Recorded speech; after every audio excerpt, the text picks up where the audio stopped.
Good morning, brothers and sisters. Let's make sure everything's looking good. Should be live. Let's see here. Yeah, I think so. Hold on. It's been a little while since I've done this. Nope, there I am. Fantastic.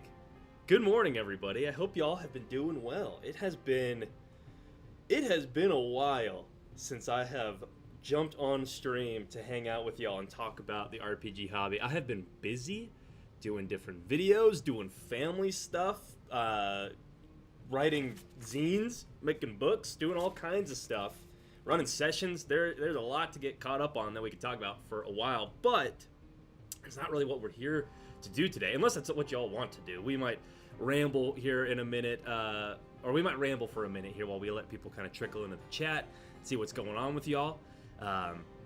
So yeah, if you've got questions or anything you want to talk about here at the beginning, drop them in the chat. But the main thing we're going to be doing today, I'll just kind of give you a little sneak peek before we come back to it later. But we are going to be prepping the Retched Tropics, the new little region I need to put together for my Wednesday D&D campaign, because last week there was a TPK that occurred at the hands of some giant toads and a wyvern and some bandits that the party was trying to like feed to the giant toads, basically. Well, they weren't really bandits, they were more like thugs from the town.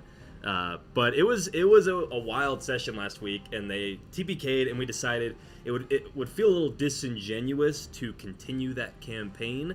The story for each of those characters had kind of, I gave each of them like I did my best to give them a cool death scene, like do whatever I could to try and tie up a little bow and put a pin into put a cherry on top of their story, even though it was ended pretty quickly. And the players were all pretty happy with it. They felt satisfied with the story, and it would have felt weird to bring in 3 totally new characters to pick up the story right where it had left off. So we thought, nah, let's do something totally new. So this is the little map I've been starting to put together. I've got some notes on the region and the world we'll talk about in a minute, but I'm getting ahead of myself. Let's jump in. Twin Steel and Samael, what's going on? Dude, Samael, holy cow, I have not seen, oh yeah, I'm pretty sure you were weren't you in our old streams? I swear you were. Twin Steel, I know you've been one of the newer commenters I've been seeing on my channel, which I appreciate. You've always got those 3 comments, or the 3 little emojis, which is fun. I also saw you over on Ryan Imel. I think that's how you say his last name. Ryan Imel DM. I think I went over and watched one of his newer shorts, or I was just peeping on one of his streams, and I saw you in the comments. I recognized your emojis and the name. I'm like, oh, cool. It's fun to see y'all bouncing around to other dungeon tubers. I'm trying to think who else I've been watching lately. I know Runehammer has done like 2 streams recently, which was kind of cool to check out. I mean, he's so into the running his shop life, which of course, right? Like he'd even said before he'd kind of transitioned over to that, like, hey, I'm not going to be online as much as I used to be. I'm going to be mostly in person, which I think is sick. But it's always fun to hear from him anytime we can. I do watch Ryan Amel whenever he drops a short or something like that. Oh, come on, what's his name? He does lots of zines. He's got like a cartoony art style. JP Couvert? JT Couvert? I think it's JP Couvert. I really like him.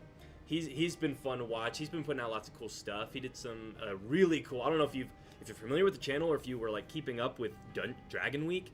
He did a really cool video designing some different dragons, and he had like a big hammerhead shark looking dragon. It was like clearly an aquatic sea dragon, but its head was like a hammerhead shark, and it was wielding this big trident, and its wings were more like manta ray fins.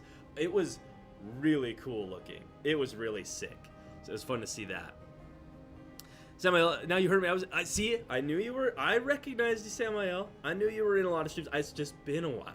It's just been a while is all. I wanted to confirm. Twin Steel, oh yeah, Ryan does good stuff. My house rule quest takes me all over. My house rule quest.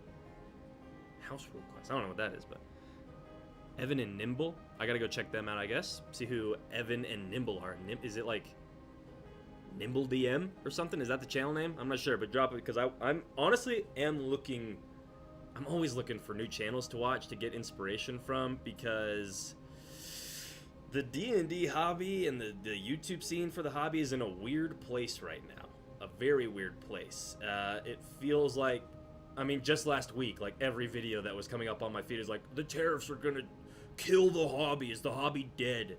And it's like, okay, on the one hand, I do acknowledge and want to be empathetic towards the businesses that will certainly be hurt by the tariffs and the consumers, and like that's all a garbage mess of its own. But like my like gut is just telling, like every time I come on YouTube to like try and watch some D&D stuff, for the most part I'm just like bummed out.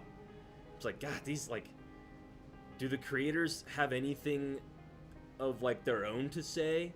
Like, do they have like, are we just making videos responding to what's going on outside of our control, outside of the hobby, on the like peripherals of the things impacting it? Like, I would love to see some fun videos. And I guess like you've got creators like Pointy Hat, right? Like he's a big name, big channel. He doesn't really do like clickbaity stuff, which is cool.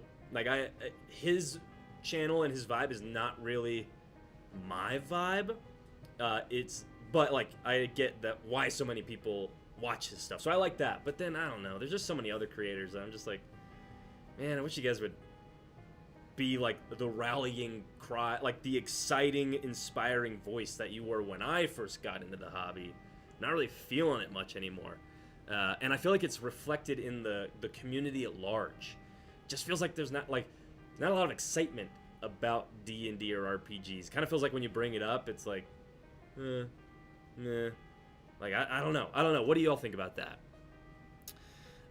What's up, Kevin K? Is it bad form for me to watch the stream? I just love it. Oh, wait. Oh, no, dude. You're totally fine. I think Kevin K, apologies if I'm getting this wrong. I can't quite see the profile pic, but I think he's one of the players in my campaign who was in the TPK that we're going to be prepping this map for here in a minute, which again, we're going to get to this. But it's fun to talk to y'all in chat for a sec. Twin Steel, I'm on a quest to collect every house rule on YouTube and beyond. I'd love to hear about any you use at your table. Oh, yeah.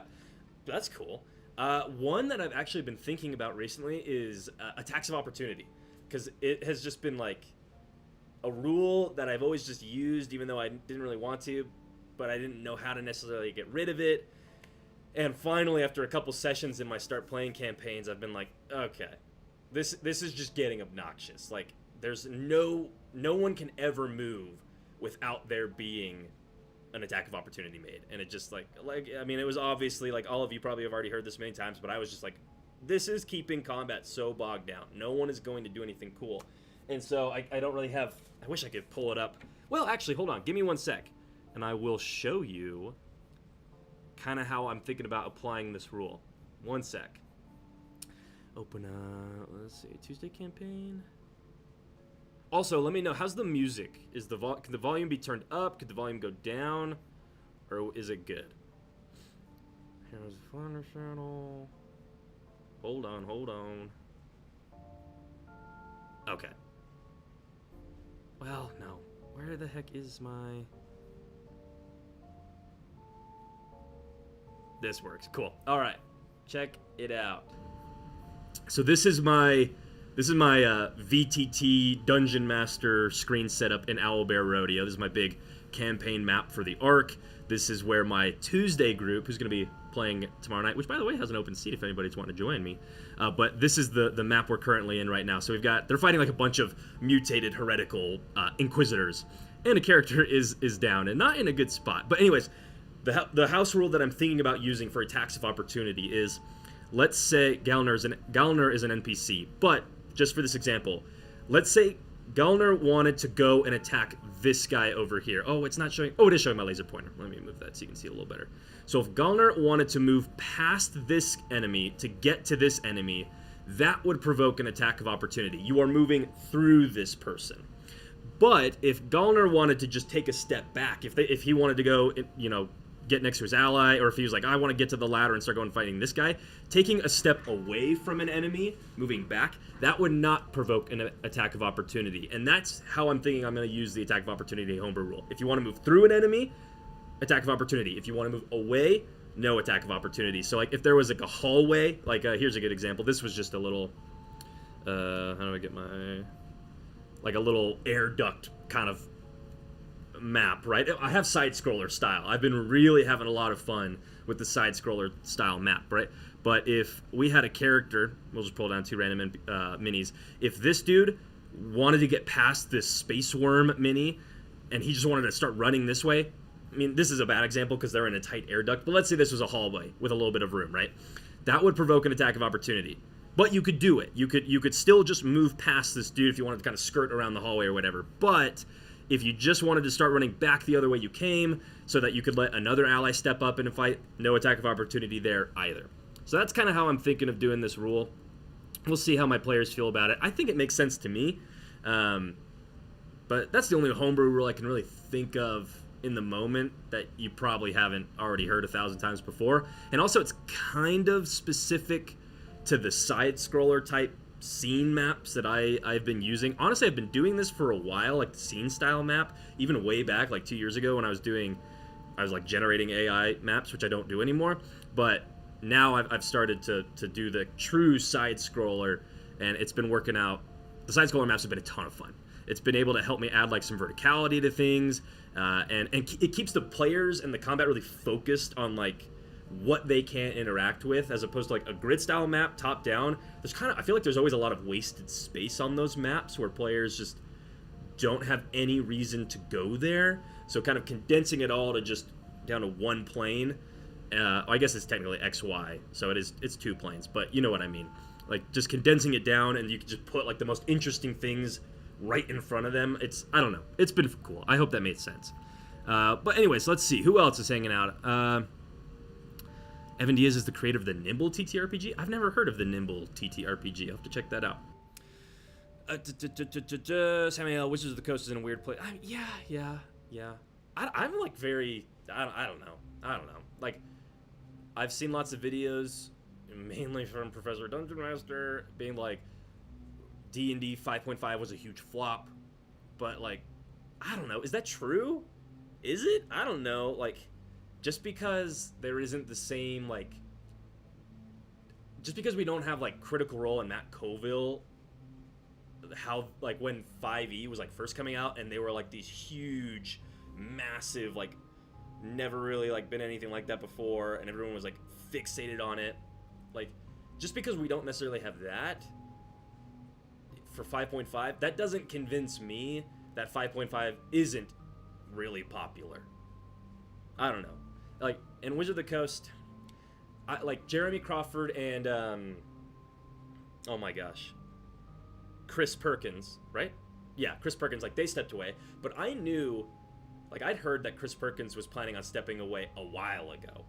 So that one didn't surprise me. I'd heard about that several years ago. I think it was even on, like, an interview on Critical Role. Like, they had, like a tavern talk show or something like that. I swear they were interviewing him, and he was talking about wanting to just like move.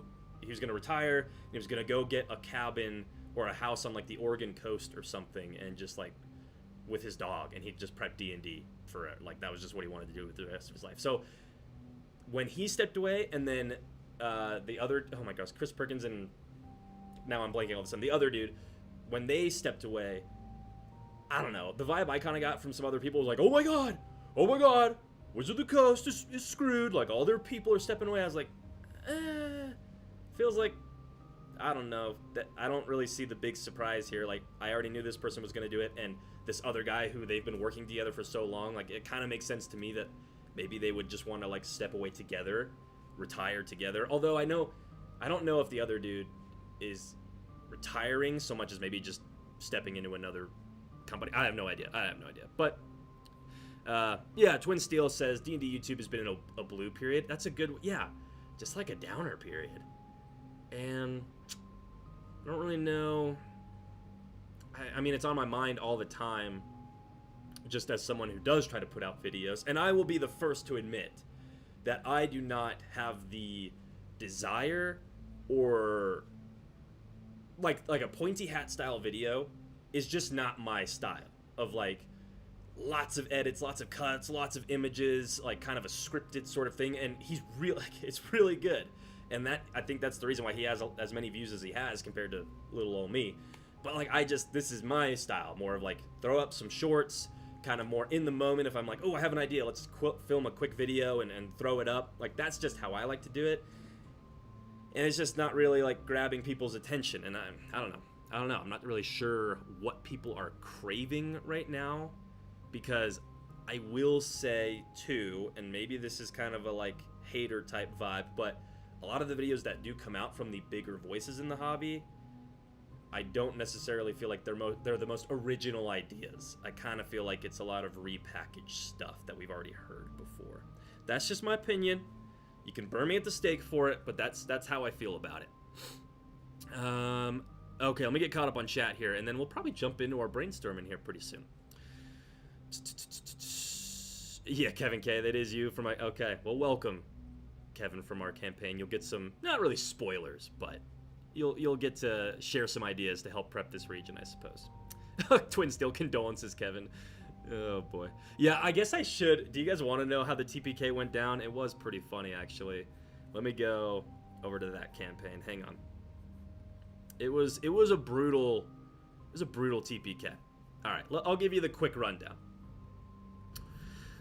What's up, Kyle Campo? Good to see you, dude. Okay, so here's what was going on in the TPK. So in like session 1 or 2, the party had been traveling from the town of Bridledock up to Cooper's Mine. And they had moved through an area called Goldbelly Falls, which was just a series of waterfalls and rapids that was called Goldbelly Falls because a bunch of giant toads lived in the area. And miners from Cooper's Mine a long time ago, prospectors, would hide their gold stashes in little caves and grottos behind some of these waterfalls. Well, over time, the giant toads that would live in these caves started to, like, they would sit on the gold for so long that it kind of stuck to their bellies. Kind of like a dragon, right? Like, they have, like, gemstones and things stuck into their scales on their stomach. So people just started calling it Goldbelly Falls. Well, anyways, on the party's return from the mine, they had seen a stash of gold in a cave, this one right here. But they were like level 1 or 2, and I had them roll a d4 to see how many giant toads there were, and there were 4. And they were like, that's too much for us. I don't want to die over this gold. Let's come back later. Fast forward 2 sessions later, and they've kind of learned that the lord of the town of Bridledock is not a great person. They want to usurp them, but that lord has some muscle in town that the party wants to kind of test out and see if they can get rid of them. So they lured those thugs up to Goldbelly Falls, like saying like, hey, there's some gold. I'm sure Lord Wormhoof would be happy to not only have that gold, but kind of help maybe reopen the mine. Why don't you guys come help us clear it out and we'll split it with you? And the thugs were like, they saw gold in their eyes. They're like, hell yeah. So this group of like 8 people or so, the 3 characters, an NPC, a dwarf who had first introduced them to the mine and kind of been like, hey, come help me open it. And then they found out there were a bunch of goblins there, so they came back home until they could deal with that later. But anyways, the dwarf, the characters, and these NPC thugs all came up here and fought 5 giant toads. Should have been a pretty easy fight. And honestly, it was an easy fight. Like, the characters weren't really taking that much damage. I had to use these, like, goofy as fuck, weird turtle folk minis, because the creator who makes all these minis that I really like to use right now doesn't have a toad mini, which is crazy. But they were cutting these toads down without a problem. The only thing that was going on that was sort of a, like, danger to the party was, I had described there was a bunch of rainfall recently that had caused the rapids to become a lot stronger, so water was just pouring down this waterfall and shooting under the log at a very high speed. And this area was really craggy with a bunch of big rocks because on the map, this area called the Crooked Peaks supposedly was made from a bunch of giants, like, pushing the mountains over. So it was really sharp, jagged rocks. So that was the first threat. And then the other threat was a timer that the party rolled. It was a d4. They got 4 whole rounds before the timer would tick off. And the party didn't know this, but when the timer reached 0, a wyvern was going to swoop down and start snatching up random characters off of the map. And the wyvern was something that had already been not necessarily foreshadowed for this specific combat, but every time the party was going to Goldbelly Falls, I was reminding them and telling them about how there are wyverns that live in the Crooked Peaks. And even one of the characters, Ruktar, came from a Goliath tribe who hunted these wyverns. And they knew that the wyverns kind of watched the river to hunt things that might go up and down them. So it was like on the character's mind, but I don't think as pressing as maybe it should have been with this timer. So anyways, the fight sort of dragged out a little bit from some missed hits, and it ended up being in a situation where there was like 1 toad left. The timer hit 0, and so it swoops down, and this wyvern picks up one of these random NPCs. One of the characters was being 1v1'd by the last living giant toad up in the cave where he'd ran in there to get the gold and discovered I had him roll a yes-no dice to be like, is there one more toad? that's hiding out in this map. And of course it was a yes. So he's 1v1ing this. As Ruktar, the Goliath, is like trying to leap up. He uses his cloud jump ability as a Goliath. He was a cloud giant, or a descendant of a cloud giant or whatever. He bamfs up to grab onto this wyvern to try and help this NPC. As Red, the party's rogue, was going to try and, he was up here, he was going to try and cross along the backside of this waterfall, which was slick and slippery, and he'd already known that Heron had to make a dex or an acrobatics check to try and do this.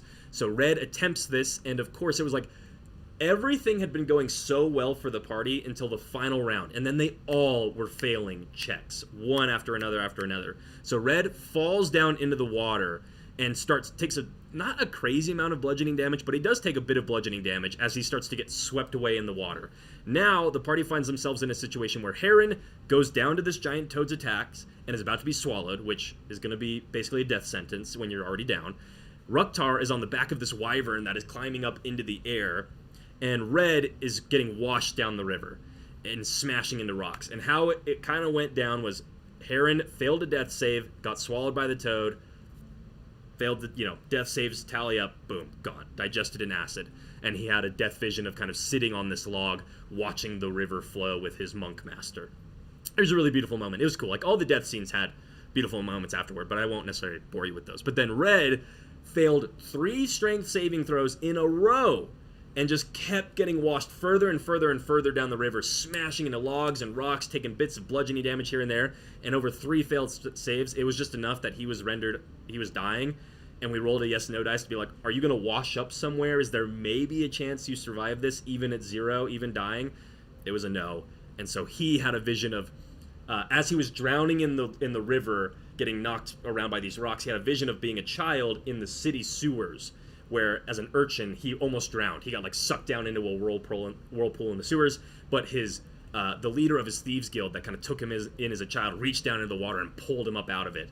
And he had this weird vision of being pulled up out of the river by this thieves guild dude, and they kind of walked off out of the sewers into the bright light and went on to the afterlife. And then Ruktar was the last living character, but he and I think we were kind of exchanging looks on the stream or on our live chat, and I could tell he was like, oh, I see where this is going. It's like, I don't want to be the last living character. Like, this is a TPK moment. So he had this really cool moment where, as the wyvern was like climbing up into the storm clouds, he brings his spear up and it gets struck by lightning, because he'd been having these visions of a lightning god. He wasn't sure who that god was or anything. That was going to kind of be down the line sort of deal. But anyways, it strikes his spear with lightning and he drives it into the back of the wyvern's skull, and it explodes with lightning, and Ruktar falls to his death kind of in this glorious moment of triumph over this wyvern, because, like I said, his tribe hunts wyverns, but he had, in a moment of fear, kind of paralyzed with fear, didn't kill the wyvern that he was sent out to hunt with a group of other Goliaths as a kind of a coming-of-age ritual. But one of his friends lied to the tribe and said, no, Ruktar totally did. So he sort of self-exiled himself in shame. So this was a cool moment where he like overcame that in the final moment. Anyways, that was the TPK that occurred. It was brutal. It was tragic. And that's what brings us now to, there we go, to prepping a new region for our party, because we're starting something new this Wednesday. Okay, sorry, I went off on a ramble there about a TPK, but let's see what everybody was saying. Kevin says he likes the change to attacks of opportunity that I use. Cool. Yeah, you should. I'm excited to try it out with y'all.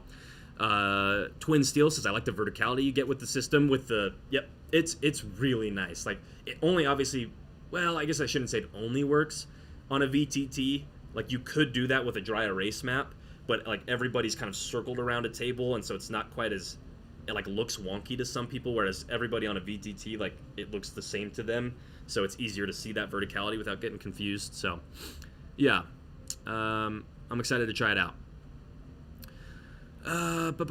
Twin Steel music was quiet. Let me, maybe, is it good now? Maybe I'll turn it up just a hair. I'll put it up to, let me know if that gets a little too loud. I can turn it back down. Kevin K asked, on the topic of Critical Role, have you given any thoughts on Daggerheart? Seems interesting. I haven't. As taboo as this is for being a dungeon tuber, I don't really experiment or try out a lot of other systems, to be honest. I might, like, Morkborg is the closest I really have come to, like, trying another system and getting really into it and, like, borrowing things from it. Mostly just, like, themes and stuff. But, like, I tried playing Pathfinder and hated it. And kind of, I'm just at a point now where I'm like, I care more about just playing than I do trying a bunch of other systems. I just want to play D&D. And 5e or 5.5e, like, for all the things that Wizards of the Coast has done to kind of make me be like, ugh, leaves a sour taste in my mouth, it's still, like, what got me into the hobby, and I still think it's the most fun, and I think it's the most widely known, and it's just easy to get people to play it, and I like that.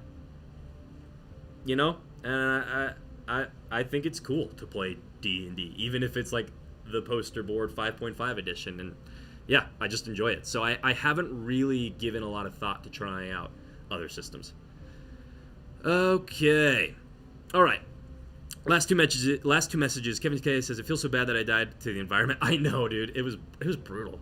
And those are always, like, some of the most brutal deaths. Dying to the environment. It's just, like, so unforgiving. There's no, like, at least when you're getting killed by a monster, you feel like you're, like, I don't know. It feels more fair.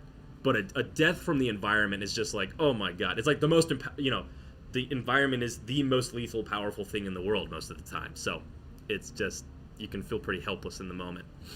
Okay. Samuel said, totally off topic, but I discovered Shadow Dark and had a blast reading it. Sadly, I have no players to impose my cruelty. Someone have actually, Shadow Dark, I actually got it on my table right over there. I read it, and it's similar to Morkborg for me, where I'm like, ooh, I dig the vibe here. There's definitely things in here that I could get into, and I do like how simple the class system is. Like, I enjoy that from a DM perspective, but I could see from a player perspective being like, it's a little lackluster maybe. But to be totally honest, here I come with another hater vibe, but I'm like, I don't necessarily get why Shadow Dark is as, like, beloved as it is, because, like, I read through it, I'm like, I don't necessarily, and I don't want to talk shit on Kelsey Dion. I'm, like, incredibly envious of what she's accomplished, and I hope she continues to succeed. I'm not at all trying to be like, I don't think anyone should play Shadow Dark, right? Not at all.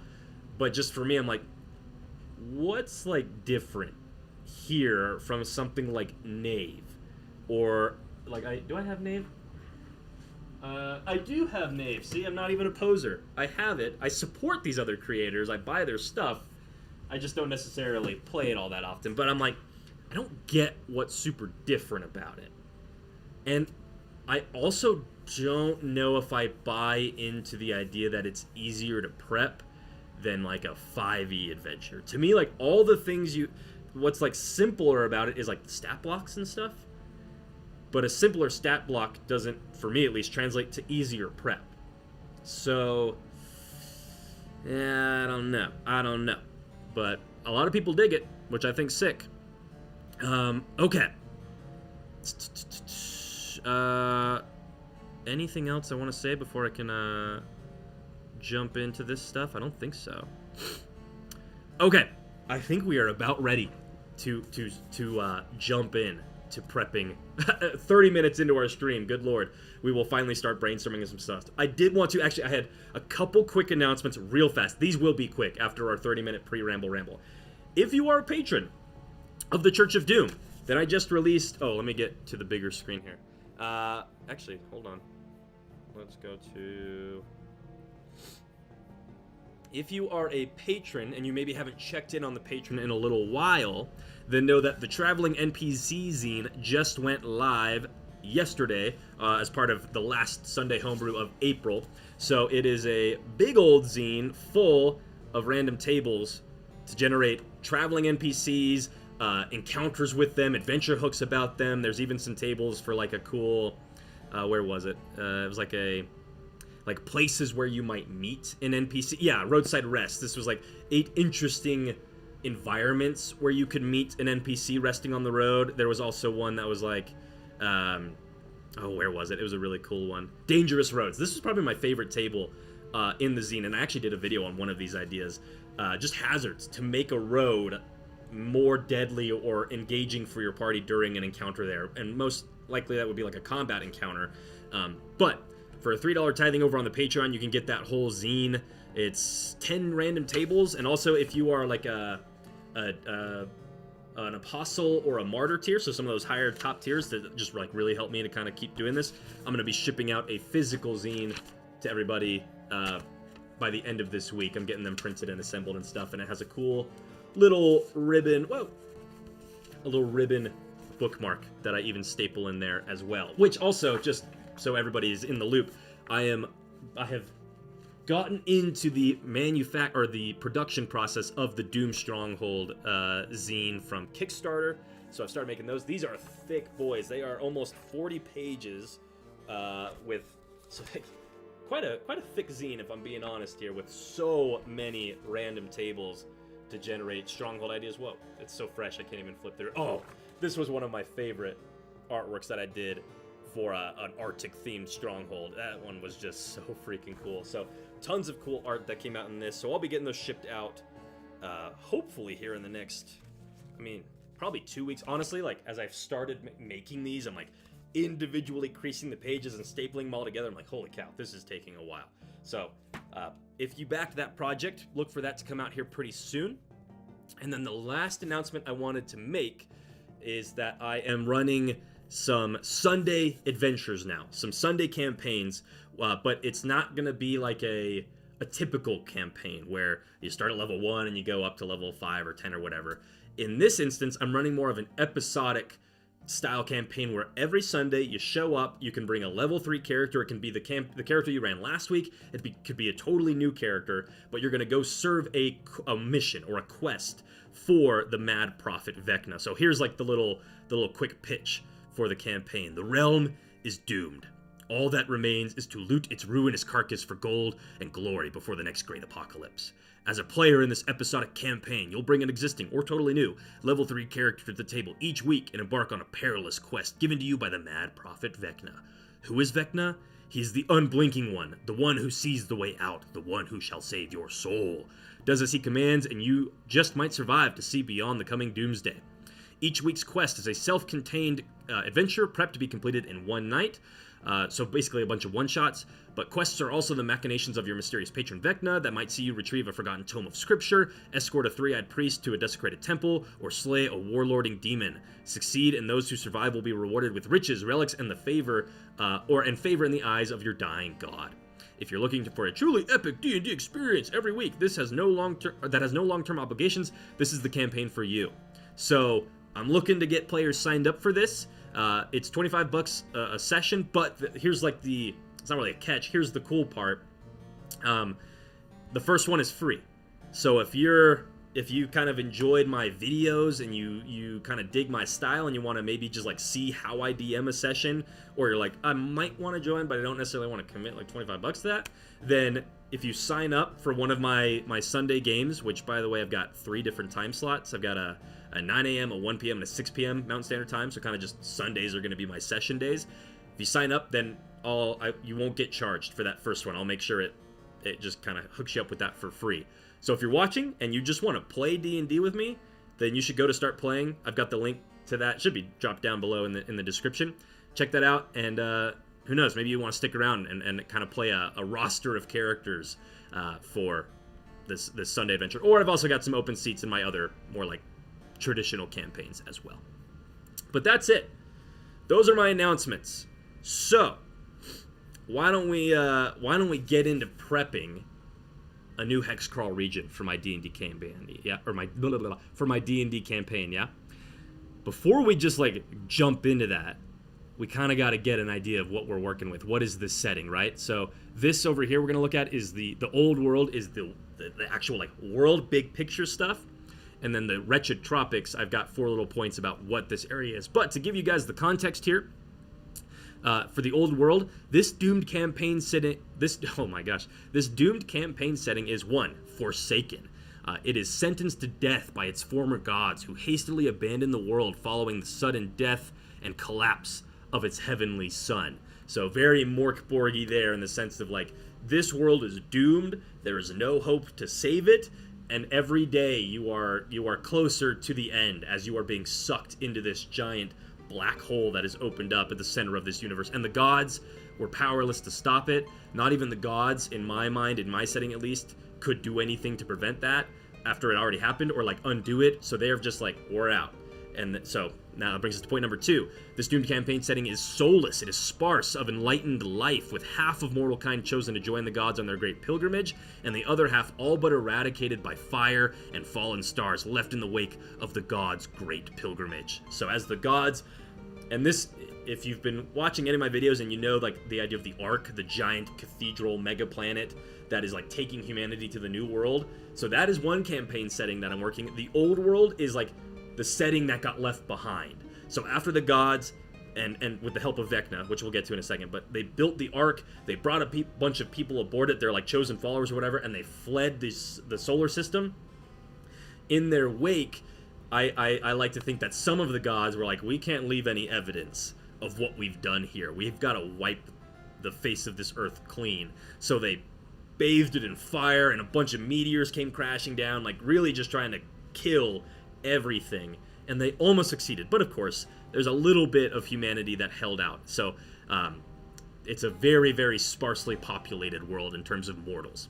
Point number 3, the old world is a cratered wasteland ravaged by arcane storms, bewitching plagues, and monstrous warlords as it spins ever closer towards its inevitable doom. Sort of kind of inspired by Dark Sun, in the sense of like just a post-apocalyptic setting where for the most part you're not walking through like mystical fey forests and things like that. It is like a Doomsday setting where a lot of the world is just craters that might be overgrown with like foul, blighted forests and jungles and things like that, but the destruction that was wrought upon this world by the gods as they left has permanently warped it into a hellscape where magics are just doing all kinds of crazy things all the time.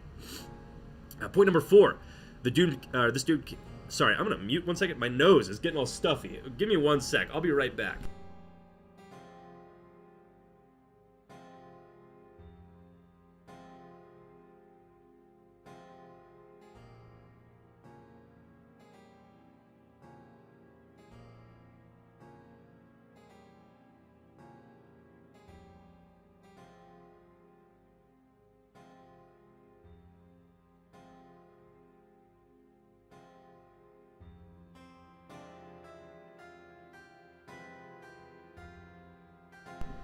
Sorry about that.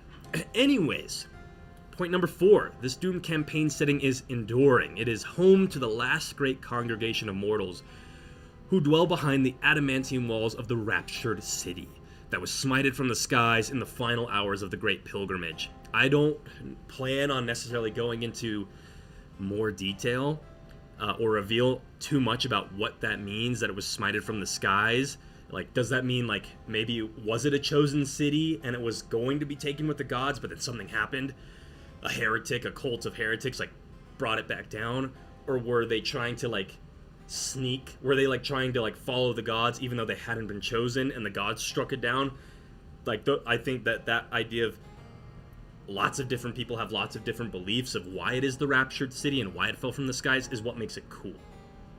But also just the raptured city is such a cool name, I think. So that's point number 4. Point number 5, the old world is saved. It is under the secular rule of the mad prophet Vecna, who witnessed the gods' sinful departure with his own third eye. He calls upon new martyrs each day to serve unholy missions far behind the raptured city's walls that further his schemes to stave off the death of mortal kind. So if you've been watching my videos, if you've heard me mention the Ark before, you probably know that I've said, like, it is Vecna is the god of the Ark. He is this, like, enlightened being who seems to be omnipotent and omniscient, and it's because he's this artificial intelligence, this super, like a supercomputer, basically. He's a planet-sized computer. So Vecna, the mortal, put his consciousness, or his, like, a copy of his mind into the Ark, and I haven't really... I don't necessarily have an answer as to why is Vecna the person who helped the gods build the Ark, who kind of led mortals to it to see them taken to the New World. Why is he left behind? I'm not sure yet, But as I was kind of brainstorming this old world setting, I'm like, no, I definitely want Vecna to be a part of this world and a part of the arc.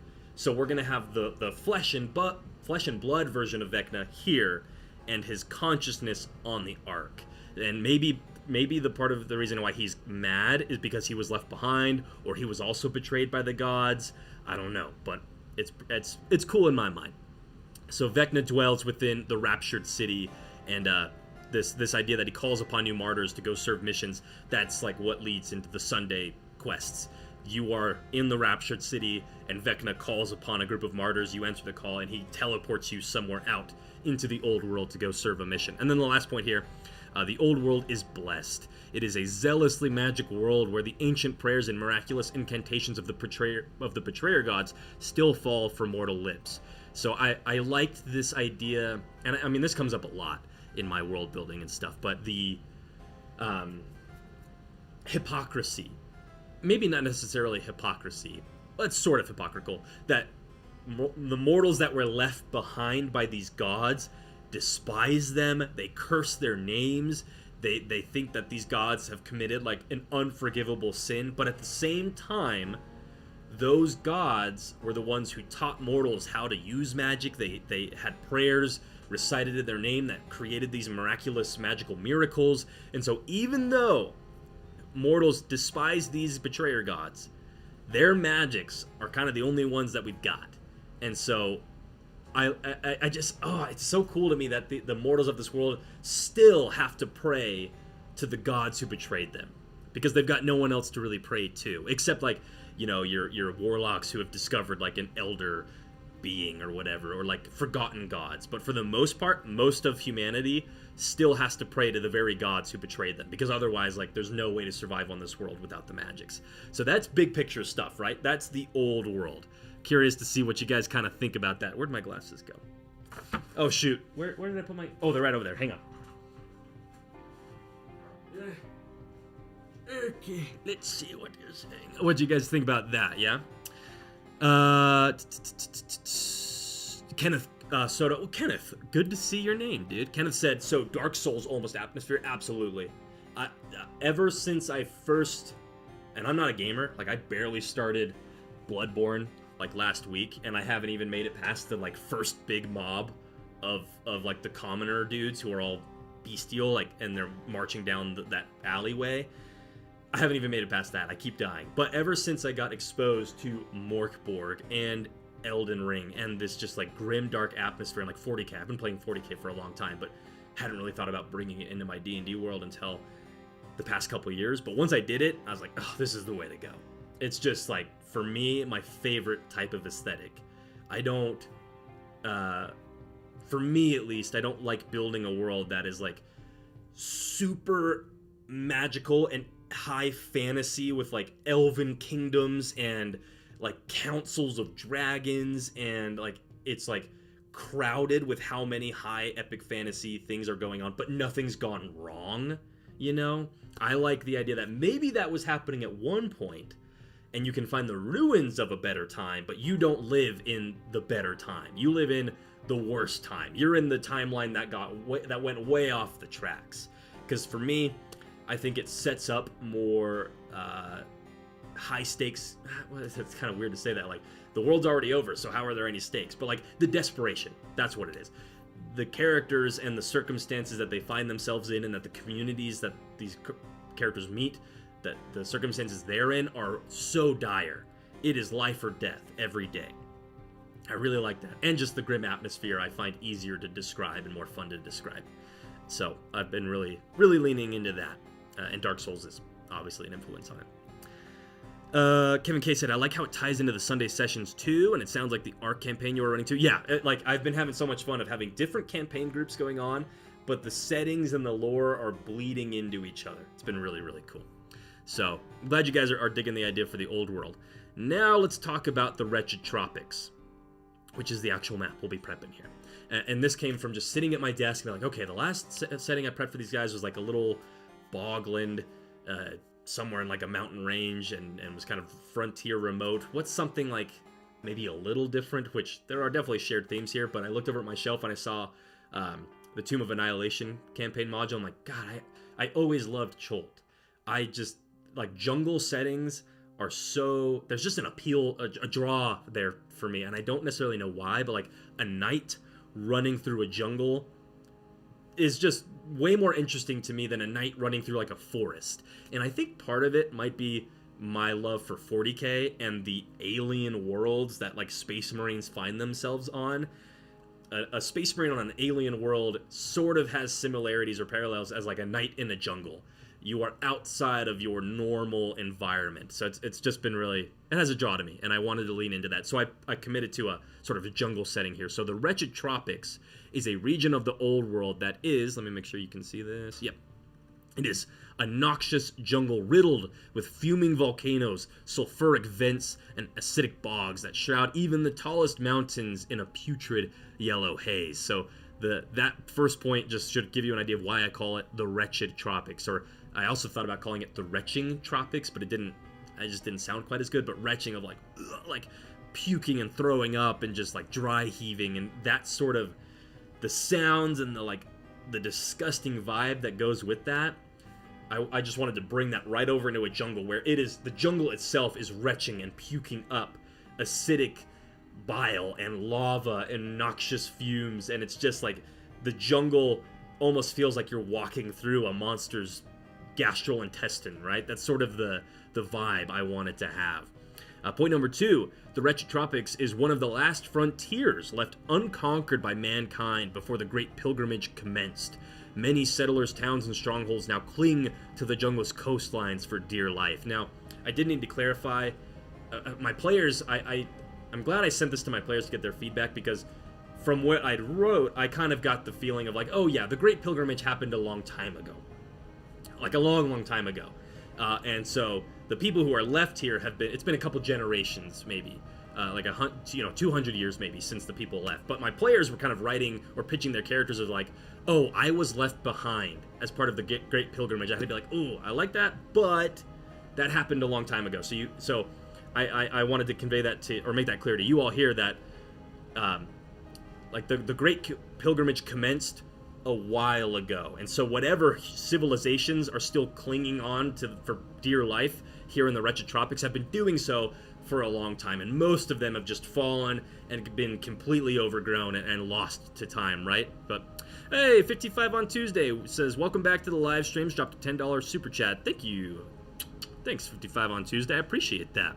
Yeah, it's been, like I said at the beginning, it's been a hot minute. But it feels good to be back. It's been fun to see some familiar names. 55 on Tuesday, Samael, Kenneth Soto, Kyle Campo, like seeing lots of familiar faces, and newer ones like Twin Steel, Kyle K. It's fun. Like I'm falling back into my old habits of just liking to sit on here and ramble with you all about D&D stuff. We've been streaming for 48 minutes, and we're barely about to get into the the actual brainstorming part. But I appreciate the super chat. That was very nice of you. Okay, 2 more points on the Retched Tropics. Point number 3, this region of the old world is acrid. It is crawling with oozes, acid-spitting lizards, cannibalistic trolls, and the monstrous spawn of the dreaded black dragon, Facepocker. Probably my favorite dragon name I have ever come up with, Facepocker. Because like pockmarks, like I thought of, this black dragon. You could go green dragon, obviously it's like a jungle, so feels like it might make more sense for it to be a green dragon, but I felt like the black dragon's acid spewing breath and all the boglands and this like flooded marshy acidic bog jungle, it just made sense that that's who would be in this setting.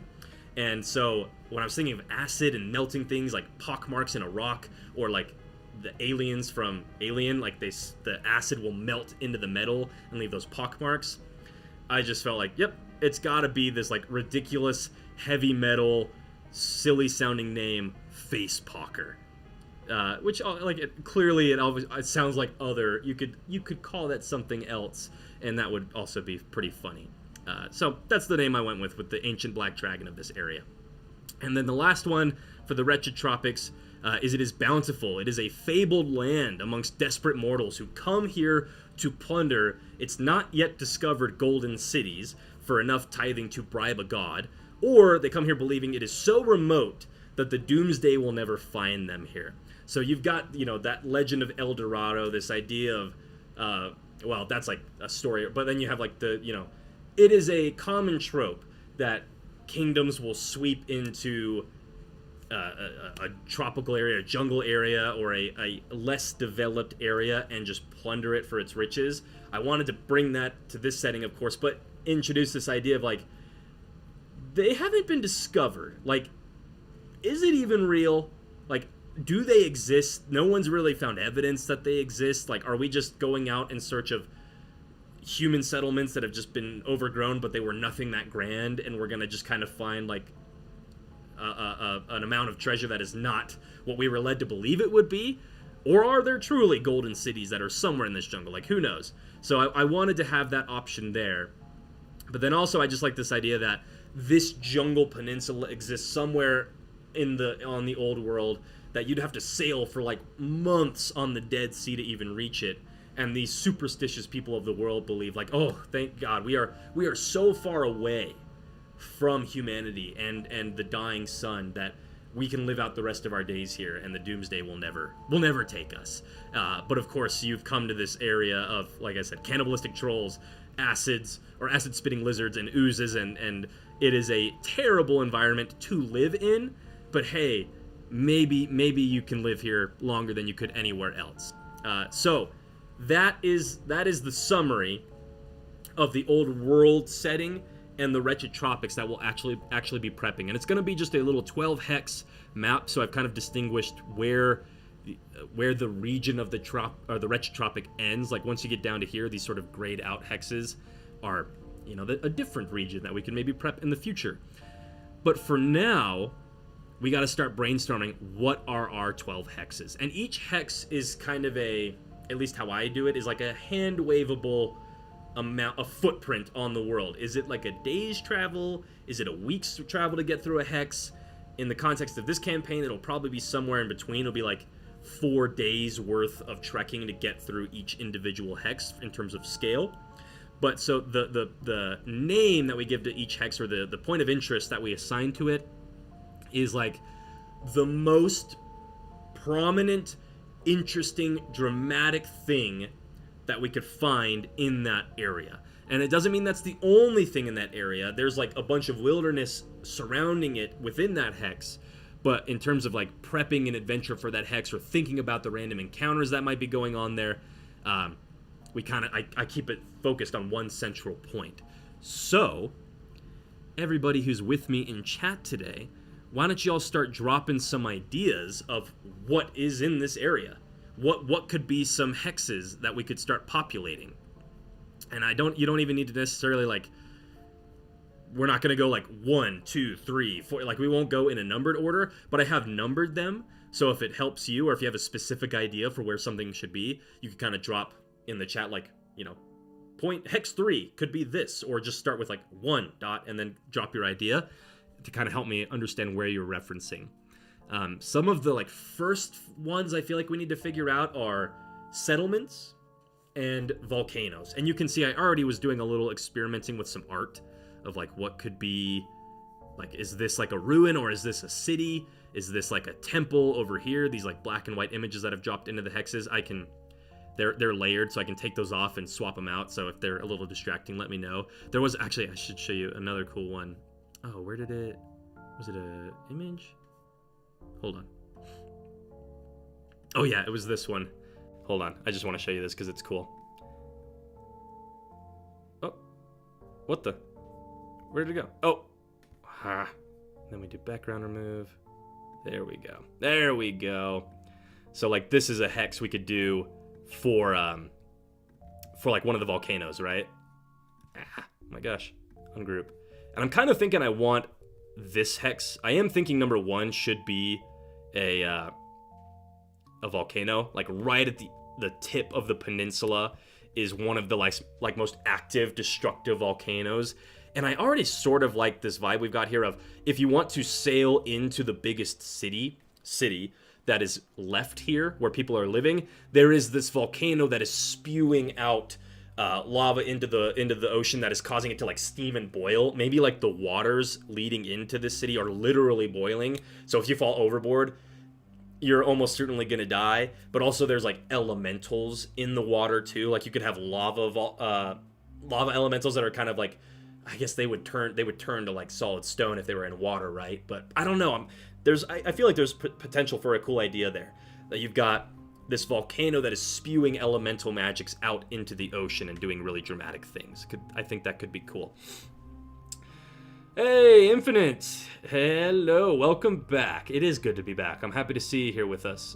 Roped Goat? Oh, message redacted. Dang it, Roped Goat, I wanted to see your idea.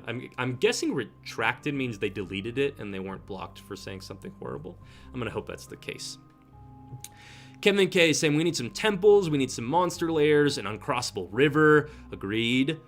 Oh, that's a new name. Quabena Arthur, welcome. Quabena says a region that is the territory of an apex creature that hunts purely for sport in a cruel, misanthropic way. I mean, that could easily be our black dragon Facepocker, right? We do need to figure out like where does Facepocker dwell?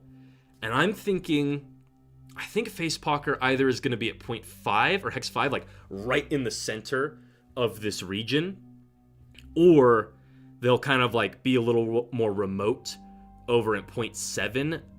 I am feeling drawn to...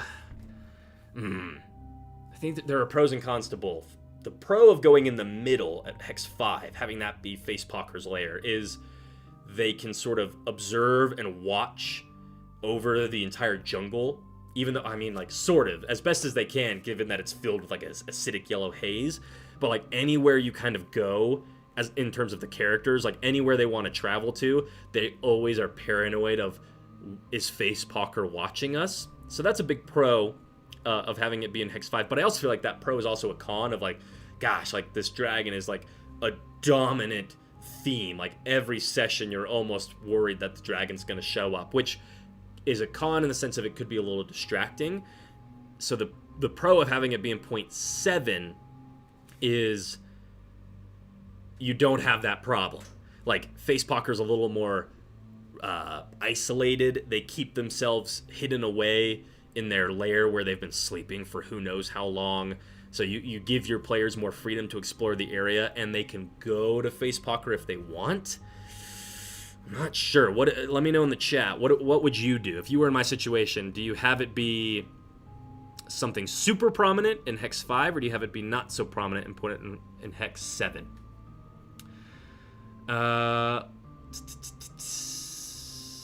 It was Lacedons, but doesn't fit the volcanic thing.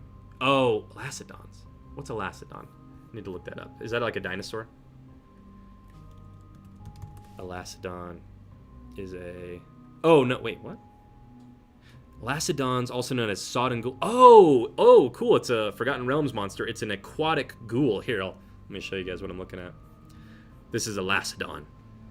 An aquatic type of ghoul. Okay, so like, yeah, that's cool. That could certainly exist somewhere in this region. But yeah, not quite...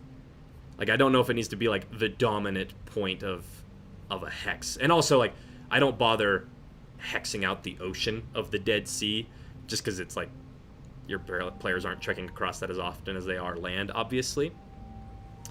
But for now, I don't know. I'm feeling drawn to 0.5, or hex 5 for being Facepocker's... Well, let's not do full caps. Facepocker's lair.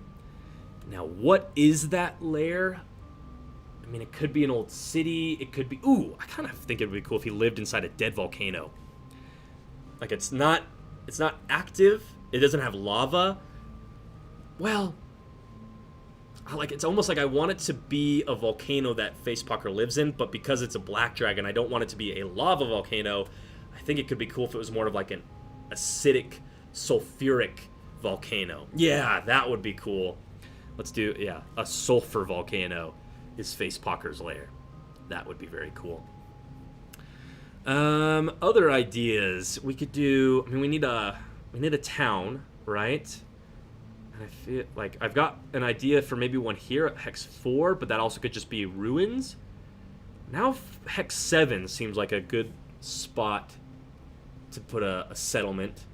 You know, it's like humanity has been pushed to the very edge of this peninsula. They're like threatened to be pushed over the side of the cliff, basically, by this encroaching jungle. I think that could be cool. Let's see, what's Kenneth saying here? Kenneth said, definitely prominent because it could force the players to seek levels to fight this dragon. Kind of reminds me of Mines of Fendelver hardcore here on YouTube, given they plan to kill the dragon. Oh, I'm not familiar with... I never saw that series, I guess, of Lost Mines of Fendelver hardcore mode or whatever. But yeah, I think I agree with you, Kenneth.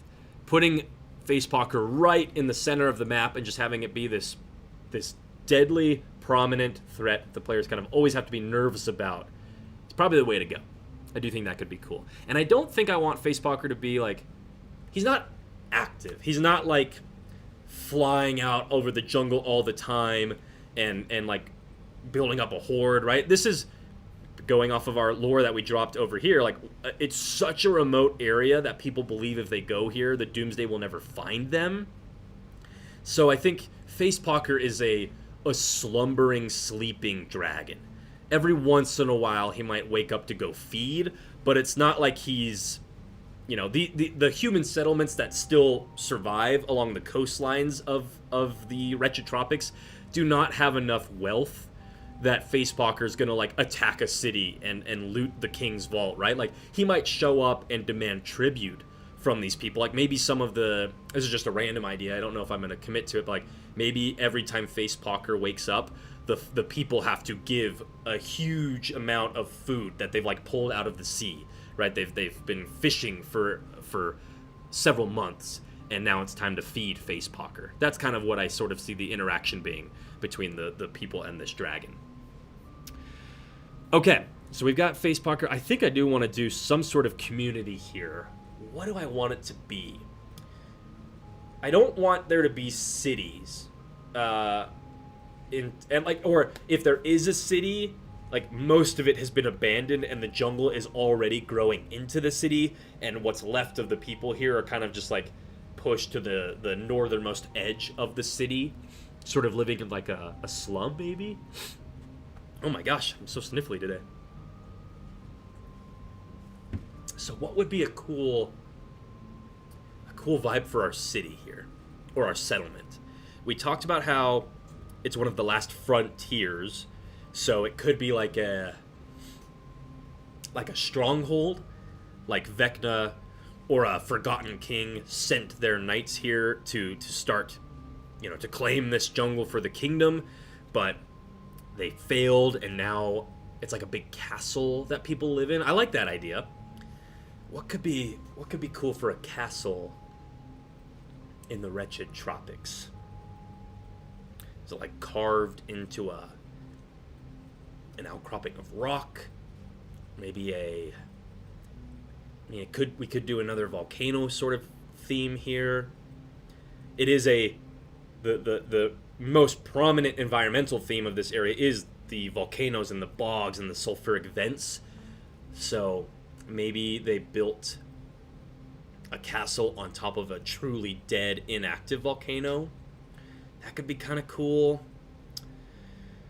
Or maybe, what about they, like, built this huge wall in hopes of just, like, keeping the jungle out, so that it's, like, ridiculously tall. And while humanity was alive before the Great Pilgrimage, before they were abandoned by the gods, it was working. Like, the vegetation that did manage to grow up over the top could just be cut back, and the jungle was kept very separate from civilization. But now, following the Great Pilgrimage, following the sin of the gods, the people have been basically, most of them are dead. The jungle has now succeeded in growing over the wall, and it is growing into the city. And what the coolest idea in my head is, anyone who wants to go outside of the wall, you can't just go through a gate anymore. The gates are concealed behind, you know, who knows how many feet of jungle overgrowth. And even if you could reach the gate, it's not like you could open them because they're so packed closed with plants. So anyone who wants to go out has to, like, climb up and over the wall now. That seems really cool to me. Okay, let's start rolling with this. So we've got a human settlement. We might need to make this text a little smaller. Yeah, that's better. Okay, so there's a human settlement. We'll say there's a you know, a wall to keep out jungle. Overgrown. Have to, or climb. Yeah, we just say overgrown.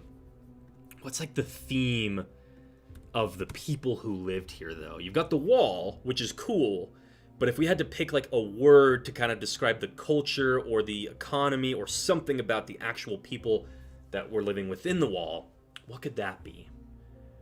I mean, we've already talked about like a knightly order, but that, you know, that doesn't give me anything to really, that doesn't give it any legs to keep the idea going. Like knights is such a generic idea. Kind of needs something more specific. Anybody got an idea in chat? What are we thinking? Masks? We could do something with masks. Kenneth. Or Kenneth, not Kenneth. Oh, Kenneth also said above it, maybe the vegetation has corpses with moss or nature covering all over the place. Yeah, like a sort of a like The Last of Us vibe, but not zombie, like not fungal zombie apocalyptic growth, but just like jungle vines are just growing into every nook and cranny left behind by civilization. And you tear down a wall and just plant life is there. That was like in one of the more recent episodes of The Last of Us where they opened up that sewer grate and found a bunch of fungal growth in there. That was cool. Kind of inspiring me here with that. Ooh, tusks. Okay, that's cool. Yeah, ivory. Okay, maybe we could do like ivory knights. Why is it doing that? Ivory knights. But maybe like, does the ivory come from elephants or does it come from like dinosaurs? Wait, whoa. Dinos? Question mark? Like maybe this order of knights collects their ivory from the horns of triceratops and, you know, whatever cool fantasy dinosaurs you want to introduce. I like that. That could be really cool. Okay.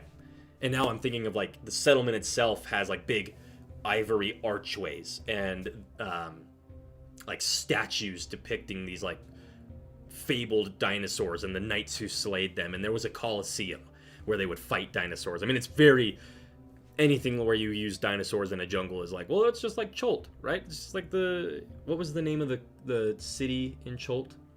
I know it started with an N. Or maybe I'm thinking of the Drow City. I can't remember. Someone let me know in chat. But I like that. We've got a human settlement of ivory knights with a big wall overgrown now with jungle. Ooh, maybe even the wall was made from ivory. Maybe the legends say that these knights killed so many of these horned dinosaurs and monsters and things that they literally were able to build a wall with it. It's like, you know, you've probably seen the photo of the bison hunters of the Great Old Plains. Really sad photo, but you'd see like a literal, I mean, not a mountain, but like a hill of stacked bison skulls. I'm sort of getting that vibe here, but instead of, you know, bison, it's dinosaurs, and it's a wall instead of just a mound. It's like on that fantastical scale. Okay, cool. So we've got Facepocker's lair in a sulfur volcano. Here, I'm going to delete these because I can always add those later. Oops.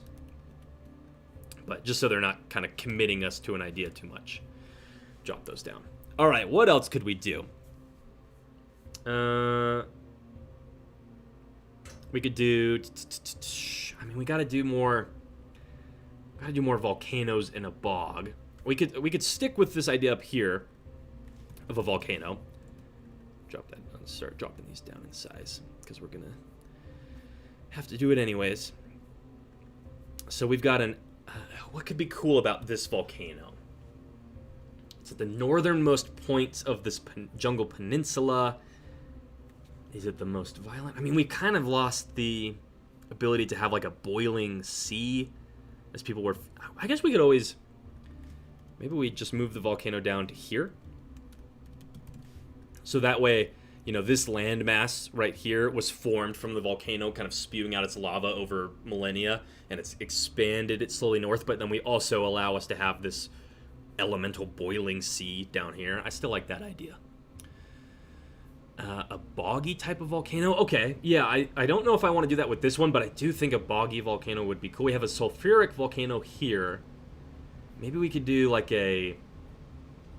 Where could we put another volcano? Maybe here. A boiling volcano. So instead of just, instead of it having be like boggy, like this area, Hex 9 could be the bog, but Area 8 is a volcano that is, I don't know how we'll make this work, but I like this idea that it is flooded with water. But the volcano is so hot, and the heat that comes up from it keeps the water inside boiling all the time. So it's more, I guess that's more like a geyser than it is a volcano. But whatever. Let's not get too worried about the specifics of it. But yeah, let's come back to that boiling volcano idea. Well, I guess we could keep, you've got ideas on it right now, share them. But we've got this volcano up here. Active is a lame descriptor for it. What could be... I mean, we talked about like an elemental volcano, so it's spewing out, salamanders and fire elementals and things of that nature. I'm trying to think how do you start to push that idea and make it more interesting, though? What could we do?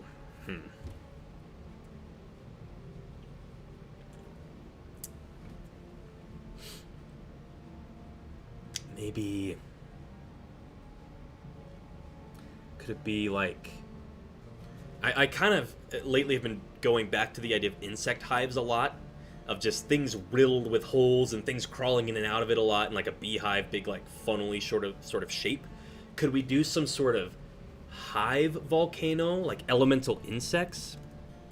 Because insects are a common theme in jungles, buzzing around. There's swarms of them. So you've got like a swarm of literal fireflies. That's a little too like whimsical of a firefly, but you've got like magma gnats, or I don't even know, but the idea of a big volcano that has lava spewing out of not just its topmost hole, but like a bunch of holes all around it. So you've got rivers of it coming down, and insects are always going in and out of it. That seems cool. I kind of like that.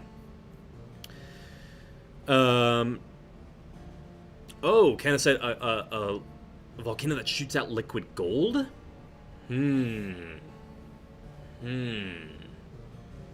That's interesting.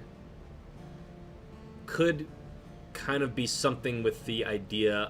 Here, okay, just an idea. But we said Facepocker lives in a sulfur volcano. What if the lava that... I know I said I didn't necessarily want this one to be a true lava volcano, but if it did have lava, maybe it had so much sulfur in it, or was so like acidic or poisonous, or for whatever reason, that it flowed out as like a sickly yellow color instead of like bright orange or red. And so there are legends that say there are rivers of gold. That's pretty cool, Kenneth. You got me going on that idea here. Rivers of gold. I'll remember what we're talking about with that. But it's a sulfur volcano with rivers of...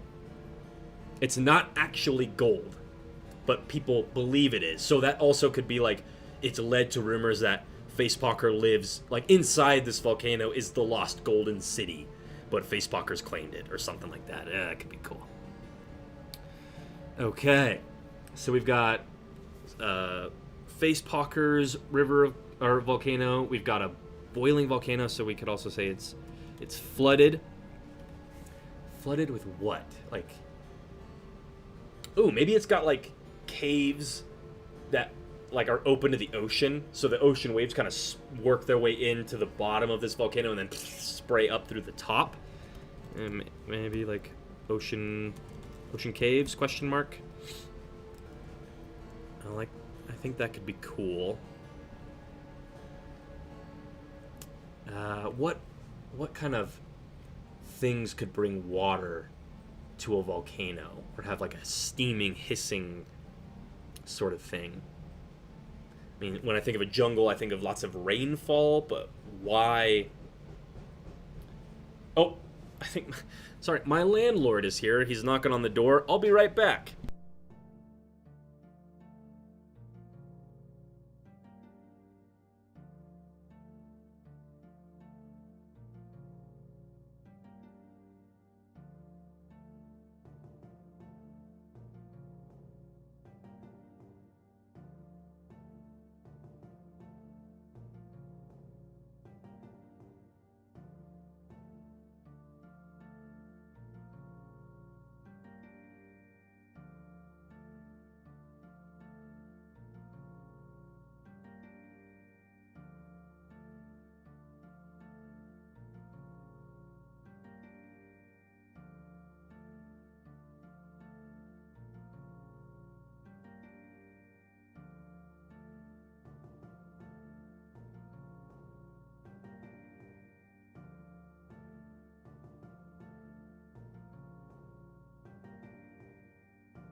Okay, sorry about that.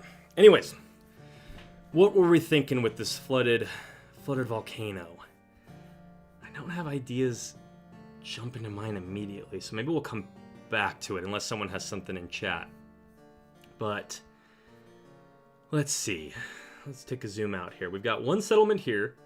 We've got volcano, volcano, volcano. Where else? I feel like we need at least one more human settlement, right? And I kind of feel like Hex 1 could be interesting. One that is like cut off from the rest of the region by this volcano. Or you put one down here somewhere. Like Hex 9 or 12 or something. But no, 12 is way too close to Hex 7. Hex 9 or 10 could be cool because it's like... It's 10 is really close to Facepocker's lair, so I don't know if I want to do that. 9 puts it really far away from Hex 7. But it's not as like isolated, although it does have this like bay, which makes a little more sense. What do we think? Do we put our settlement in Hex 1? Or we do our settlement at Hex 9? What do we think? And what could be the idea for that settlement? Kenneth was... Okay, let me go back here, see what you're saying about this other volcano. Kenneth said maybe it shoots out chunks of rocks that defy gravity, or are the tiniest fragments of the world itself that it doesn't matter that it shoots out. That the rocks act like tiny planet. Oh, interesting. It's a cool idea. I don't know if it fits into the theme we're kind of going for of the wretched sulfuric acidic type jungle. So, but I do like this idea of the rocks and the things shot up out of this volcano just kind of hang and orbit in the air. It is a cool visual theme, but I don't know if it quite works here. I really think the currency of different tusks from my earlier post is worth checking out. Ooh, a currency in tusks. Could be cool. They trade in ivory, so the coins here aren't... Like, there used to be gold coins here when it was like a true kingdom, but after the Great Pilgrimage, like, everything fell to ruin, and the mines were all sealed and abandoned, and there wasn't trade coming here from the other kingdoms, and now you get, like, once a year, some people show up, dropping off the new batch of martyrs or pilgrims who have come here, and there's a little trade, but for the most part, yeah, they just trade in ivory. That's cool. I actually really like that idea, Kenneth. I think I'll use that. So when they find a stash of treasure here, well, when they find a stash of treasure, would they be finding gold from the old times? Which then could, like, transfer, like, you know, 1 gold is 10 ivory coins or something. It's a cool idea. I think I'll probably use it. Just got to think about it a little bit more. Twin Steel has an idea. I like the idea of a sulfur volcano, like those hot mud pools bubbling with acrid gas. Yeah, that's what I'm thinking for Facepocker's lair. The boiling volcano, I am literally thinking more of like a steaming, watery sort of thing. So, and again, that's more of a geyser. And maybe we just roll with that idea. But Twin Steel's still getting caught up. I gotcha. I think I'm gonna make the call, and I'm gonna put the other human settlement on point 9, because it is like you could have people sailing in from the like northeast, right? If just north is the top of this map, then the people coming from the east or the northeast would go to Hex 7, and then anyone coming from the west or the southwest would arrive at Hex 9. Hex 1 kind of feels like it's just a little too close to Hex 7. So we've got another settlement down here. I think it would be fun if this was from a totally different kingdom that also was here trying to, like, claim this frontier land. So you have these knights who came over here and became like these ivory sort of knights. What's a totally different vibe we could do? I don't even want it to be like knights, you know, like a warring kingdom. Like do we do something druidic? Do we do something more like religious? Do we do something... What could we do? What's the vibe? I mean, we could do something with the sea and fishing. We didn't really do that. I'd mentioned this idea that people have to collect hordes of fish to feed Facepocker whenever that dragon wakes up. So maybe that's something here. A human fishing settlement. We could do... I mean, when you got jungles, you've got plant life, so all types of spices and berries and exotic meats and things like that.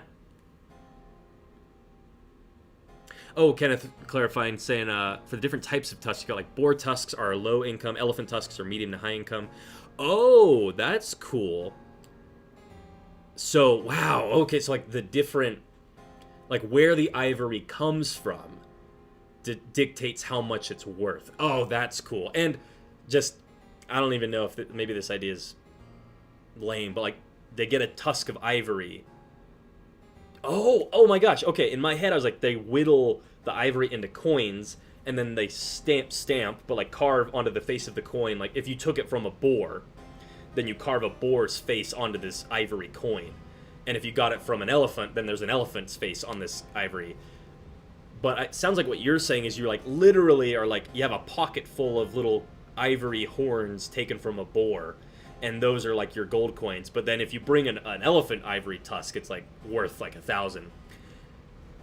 I think that's cool, but practically the idea of like lugging around a bunch of different sized ivory tusks and things I don't know, doesn't quite seem realistic even in like a fantasy world. But like whittling them down into these little coins, like it feels like a human practice of like, we trade in coins. Like we came from a land that had gold and silver and copper coins, and now we're here. We're gonna make coins out of whatever we can. I feel like we can maybe mesh those ideas. So the whatever is on the face of the ivory coin is what the ivory came from, and that dictates its value. I think that's pretty dang cool. Kenneth said maybe we could do Templars for this other one. Maybe. Templars feel a little similar to Knights for me.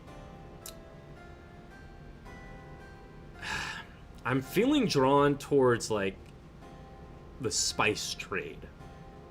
They were here to try and plunder this jungle's natural resources for food, that type of thing. Whereas the Knights were here more to just like claim maybe they were here for like the glory of killing these beasts and truly like conquering the land, right? We're gonna conquer this by killing all of these monsters. Whereas these people came here and were like, we're here to harvest the land, not necessarily conquer it. So we spice traders, spice, fruit, and herb traders. That's what I'm feeling here. What could make them interesting? Maybe did they bring something with them, like a new type of? They introduced a new type of beast into the area that helped them with their trading. I'd mentioned like maybe they're more druidic in their vibe, but I don't want to do like a druidic commune, like they're all living in trees and things. I still want them to feel like a human settlement. Maybe like they live more in like huts and yurts, and like they build like big, I guess not really a yurt, but like huts. Like they build these big scaffolding type structures, like their towers aren't built from stone but from woven bamboo and things like that. So you still have that druidic vibe of like living with nature or in nature, but they have, I don't know, that something about that is cool to me, because this other human settlement up here I do imagine as like carving stone and building, like very medieval in its appearance, big heavy stone structures and towers and walls and things like that with some ivory worked into it. Whereas down here it's lighter. That's a good word for it. It's light. It's pelts. It's reed. It's bark. It's something like that.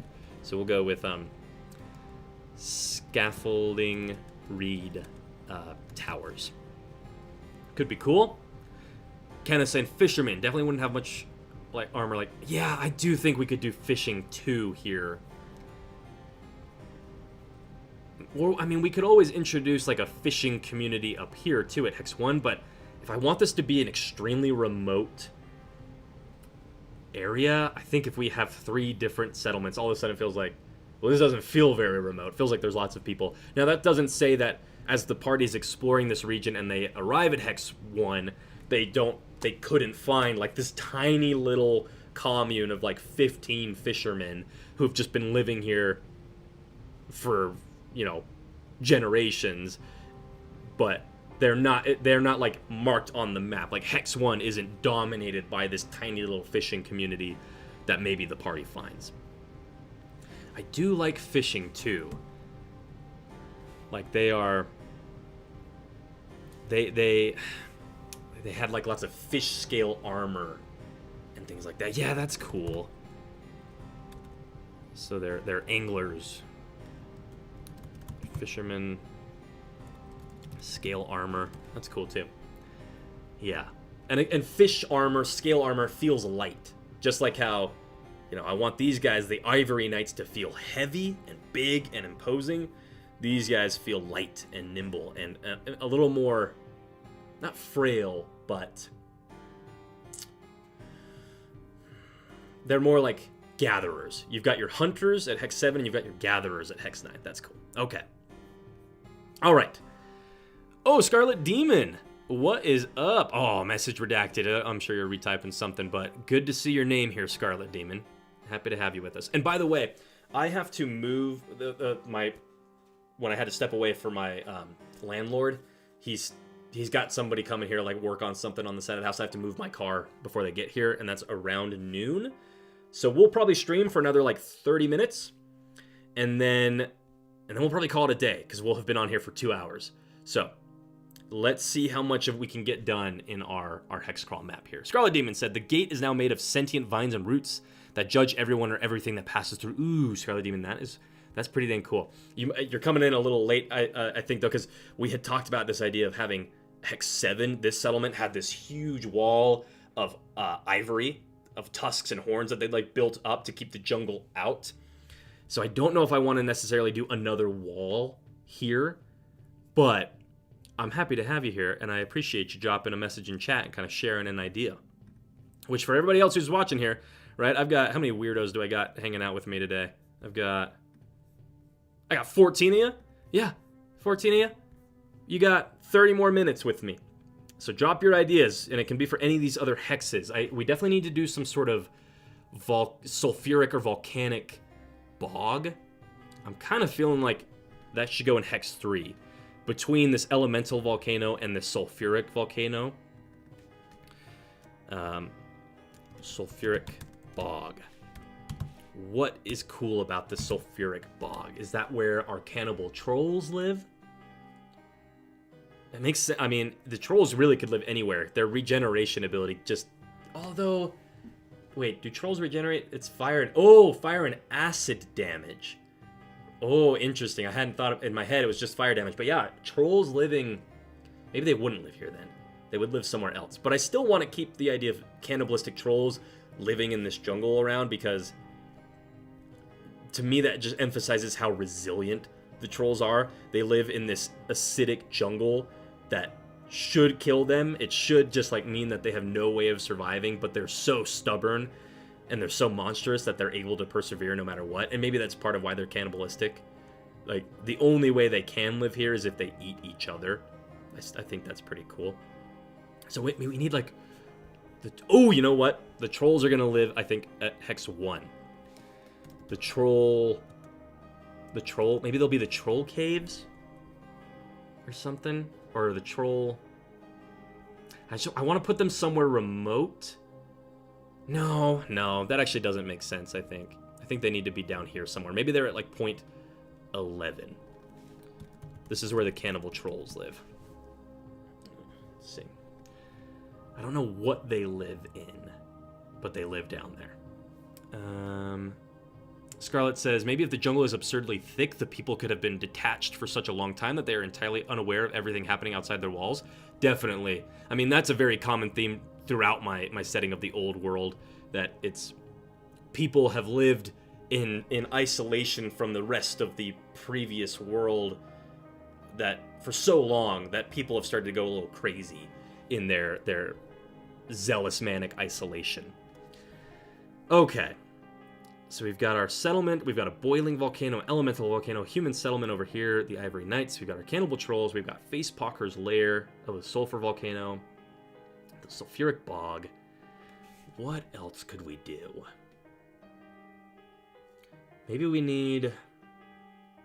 Maybe like Hex 12 is somewhere, like it's the dinosaur or the ivory...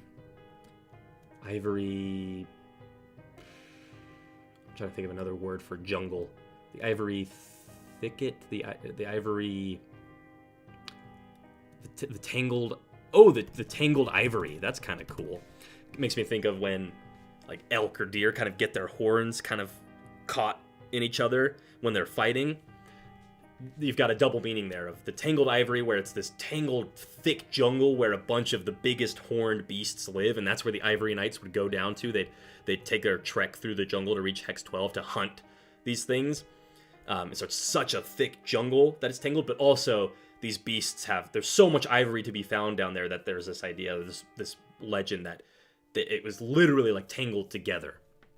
And that also could be, it kind of hints back to the ivory wall that these knights built, and it's all tangled together. I think that's cool. So this is like a dinosaur breeding or dinosaur nesting area, and I like the idea too that this jungle doesn't have dinosaurs everywhere. They really only kind of live on the eastern side of the jungle, and maybe the north or the southeast is dinosaurs, and the northwest is something else. I'm not sure yet. Maybe we can come up with that. Oh, what did Kenneth get here? He said maybe a crash site from something the gods sent down. Oh, that's cool. Yeah, something when the great pilgrimage happened and the gods were taking half of their chosen followers up into the heavens aboard the ark.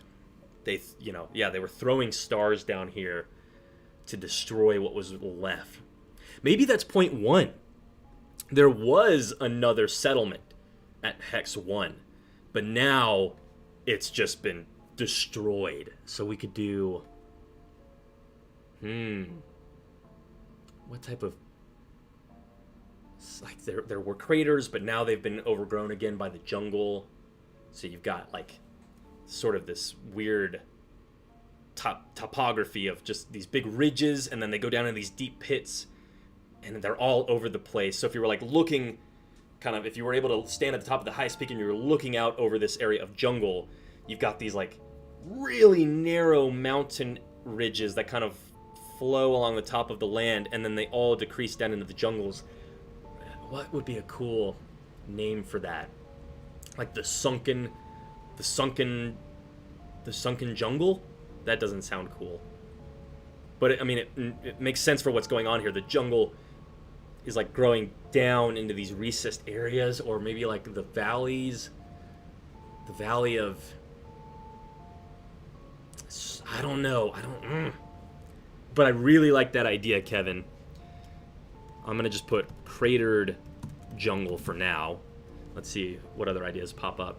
Twin Steel says the trolls eating trolls sounds like it could lead to some wild locations. Like cows eating cows was a part of how... Oh, yeah, cows eating cows led to mad cow disease, so trolls eating trolls has just driven them even more crazy. That's cool. Ooh, what if our trolls lived in the craters? That could be cool. And like these stars, anytime you're in a fantasy setting where you've got falling stars, you always have the opportunity to introduce like weird alien stuff. So maybe these trolls have been mutated by whatever astral magics were like clinging on to these meteorites. That could be really cool. What's up, Sambo? Sambo said, hey, I'm new to this. Are there large rivers in this region? There are, but I'm glad you asked. When I'm doing my DM prep and I'm kind of putting together a map like this, this is just my preference, I don't really worry about mapping and noting every river. When my players decide to set out from Area 7 and they want to go to point Hex 3 or 5 or whatever, there are certainly rivers that they can travel up, but I don't typically worry about marking them. Unless it's like a really, really prominent one. Which, like, maybe that could be Hex 10. Or wait, no. We had the boiling volcano, which could have, like, rivers flowing down from it. But in the case of a jungle, you've just got so many rivers that, like, do you really need to map all of them? Or can it just be something you sort of just describe to your characters as they're traversing or as you're describing their overland travels, right? But, Sambo, if you're new to this, then what we're doing here, you can probably see in the chat, is like people are just throwing out their ideas. So I have a challenge for you. Give me an idea for a cool, prominent area of rivers or something that maybe we could add onto this map and see if we could work it in here somehow. And also, thanks for just joining us and being in the chat. I think that's cool.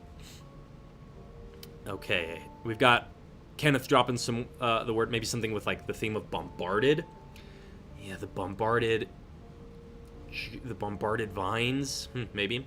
Scarlet Demon says you could have the sunken star. The sunken star is cool. The bombarded garden. Ooh, Kenneth, I like that. I like that a lot. The bombarded garden. Oh, maybe even call it gardens. The bombarded gardens? The bombarded garden. No, we'll just go garden. That's cool. And that has me thinking, like, the people of Hex 9, maybe that is an area that many of them wish to go to again.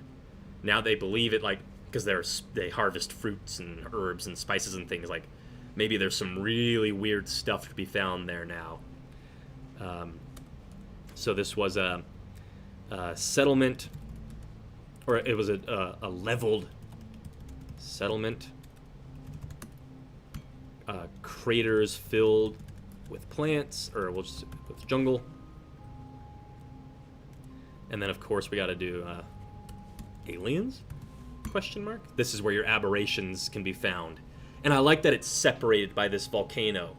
So you've got Xenos alien things, which are already super weird, kind of like on the fringe type monsters, and on the fringe of the genre of fantasy, and we've literally put them at the edge, the fringe of the map. Oh, so cool. All right, what else we got? Kevin K was saying, I was thinking that some sort of magical alien hex caused by this unworldly escape. Yeah, exactly. Okay, you and I are same page. That's why, yeah, drop that idea of aliens there. Okay. Oh, Scarlet Demon has a name idea for the boiling volcano. We could do the Scalding Spire. I like that. Scalding Spire. Scalding Spire. Oh, that's cool. I wanted to have some cool ideas for this, like boiling rain. I don't know if that really... That's just the first thing that came to my mind when I heard that. It just spews up clouds of superheated water that then, I mean, that means people in Area 9 are in a lot of trouble, but I don't know. It's a cool idea. I'm going to keep it on there for now. Okay. Yeah, Kevin, I agree. This is turning out sick. Alex, what's up, Alex? Do any hex have a deep, deep crater? I think that's what we'll do at Area 1. It is going to be a cratered area. There are lots of craters from where maybe there was like a heretical city, or it was like the biggest city that had been built here, and the gods, as they were leaving, like, nope, threw a bunch of stars down and destroyed it. But the settlements at Hex 7 and 9 were spared. I like that. So the biggest crater in Hex 1 will be where that city once was. And now there's nothing left of it except its deepest dungeons that still were so deep that not even this crater like could destroy them. Oh, that's so cool. So if the characters ever go to Hex 1 and they can reach the deepest part of this crater, they can find the entrances to these dungeons, and then they go down even deeper. Oh, so cool. Ooh, Scorched Rain, that's cool. The Bombardin for short. For the Bombarded Garden. Silly little name. Okay. What hexes have we not done anything with? 4, 6, 10. Okay, 4, 6, 10. Okay. We probably do want to have some sort of river or a really, like, rapid area. I know, triggered for my boy Kevin, who lost his character in the rapids in my last campaign. But can we get a rip in chat for Red, by the way? We will never forget our rogue Red who drowned at Goldbelly Falls. I kind of feel like I want to do it at Hex 9 or 6. That's like another barrier that's helped keep these people safe from everything else out here. are just these this like lattice or this network of rivers that just keeps this area super boggy. And not only does it keep things out, but it kind of keeps people from leaving too. Like, it's a dangerous area to go through. That works for me. Or if these people are what collect fruit and herbs and spices, then maybe there's like a really, really tropical in this apocalyptic wretched tropic area. Maybe it's Hex 10? Alex said, was thinking one fallen star was spinning when it hit and really ate super deep down. Oh, like it drilled itself into the ground. That could be cool. That could certainly be like a micro hex within Hex 1. Like I mentioned at the beginning of the stream that these hexes represent like several days worth of travel to kind of move between. So somewhere in Hex 1 there could be this like really needled down crater. That could be cool. Ooh, it's like a pit, or what's that thing? There's like in our world there's like what do they call it? Like the chasm to hell or something. I feel like this is a real thing. What time is it? Oh, we're doing good. It's like just this deep pit that people can even like base jump into. It's so huge and so deep. That could be cool. Thanks for the rip, Kenneth.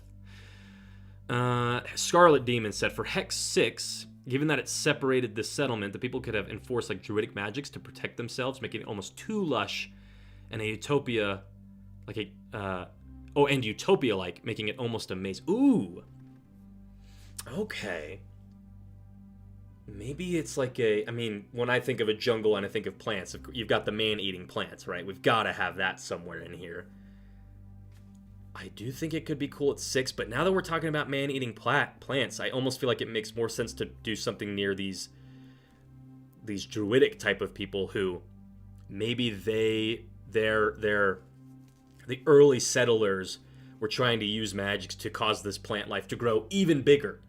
They arrived at this jungle that had massive, huge megaflora with these huge fruits and things, and they're like, you know what? I like this, but make it bigger. And they introduced these magics that have turned it into a man-eating grove. Ooh, and I also like the idea of putting it between the trolls and the settlement, sort of a natural barrier. What could be a cool... I already have retching, or the Retched Tropics, but this idea of like a man-eating plant that they like regurgitate stuff, or they spit acid. Because like man-eating plants, a lot of them have like pitcher plants, they have the goopy liquid in it that when the bugs fall in it, they digest it. It's like a stomach acid sort of thing. What could we do with that? What could be a cool man-eating plant, acidic type of jungle area? Oh, what could we do?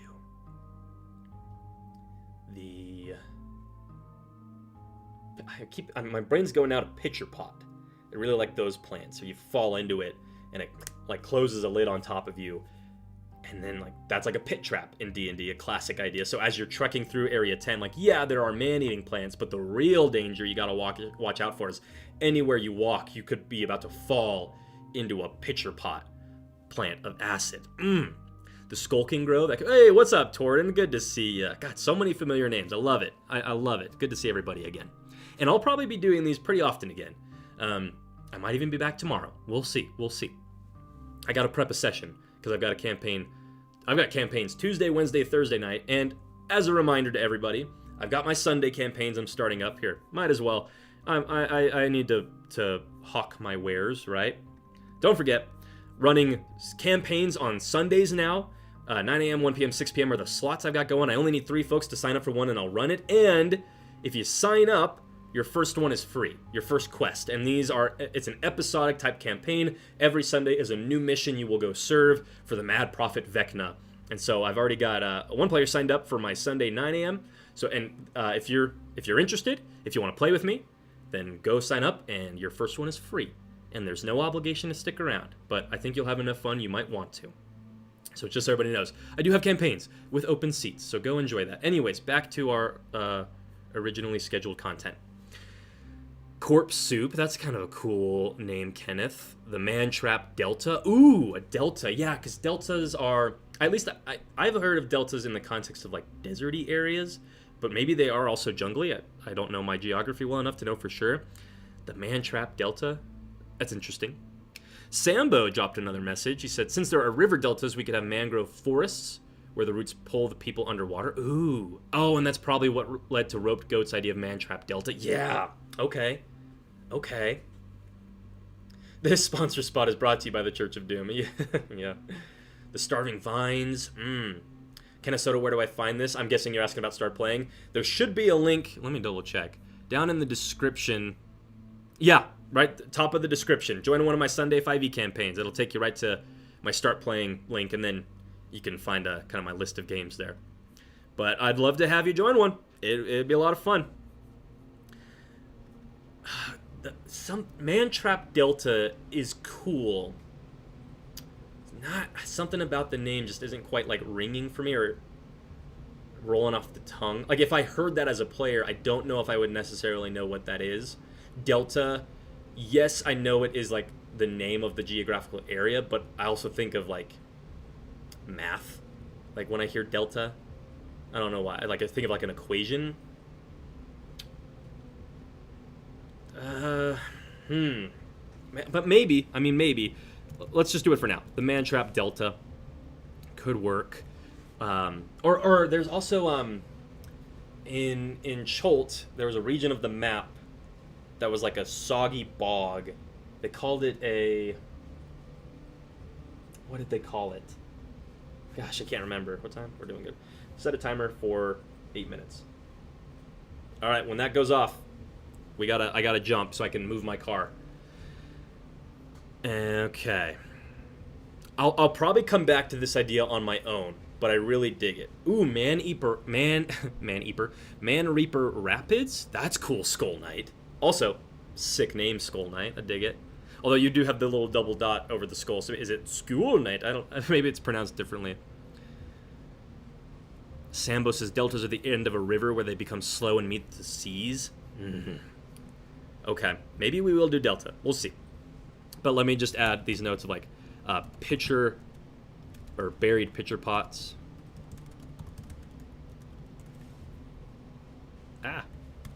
Pitcher pot plants.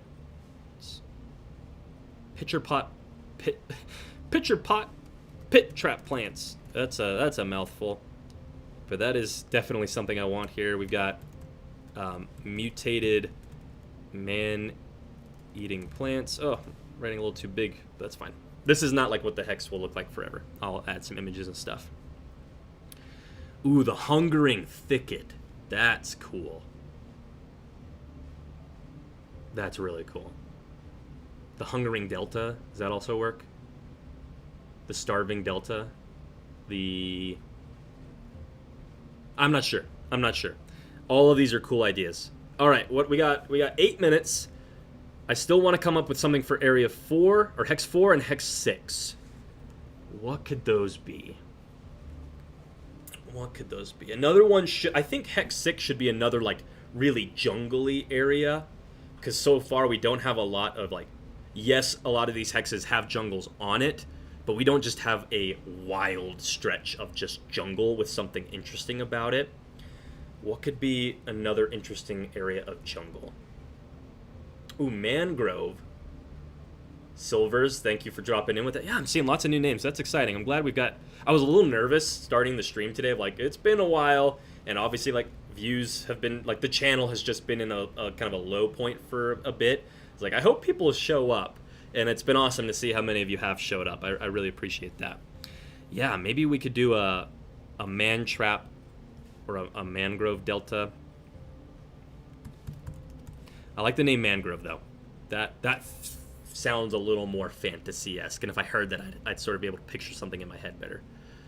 Kenneth said we need maybe a rocky sort of terrain area. Yeah, maybe. That could be Area 4, like a cliff face sort of area. The Gulching Quagmire. That's cool.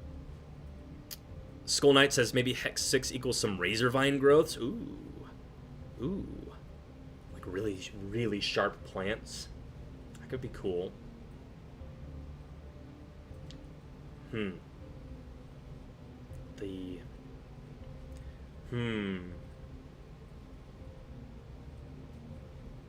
Not sure, but I've seen a couple ideas coming in here. Razor vines do sound terrifying. Scarlet said, what if Hex 6 was a petrified jungle where the magics mutated the petrified plants to still grow and perpetually move like shifting rock? Pretty cool. Or Alex said maybe we need some sort of shrine for like the ancient people who once lived here. Yeah, that's true. We haven't done like a lizard folk or a frog folk temple or anything like that. We could always have them living in one of these volcanoes. Oh, maybe Hex 2 with this elemental volcano has the like fire lizard folk. That could be cool. And not necessarily even elemental lizard folk, but like literally just lizard folk who worship some sort of lava god, and they make their armor out of, or their weapons are obsidian shards and things like that. That could be cool. Ooh, a ziggurat. We do need a ziggurat, don't we?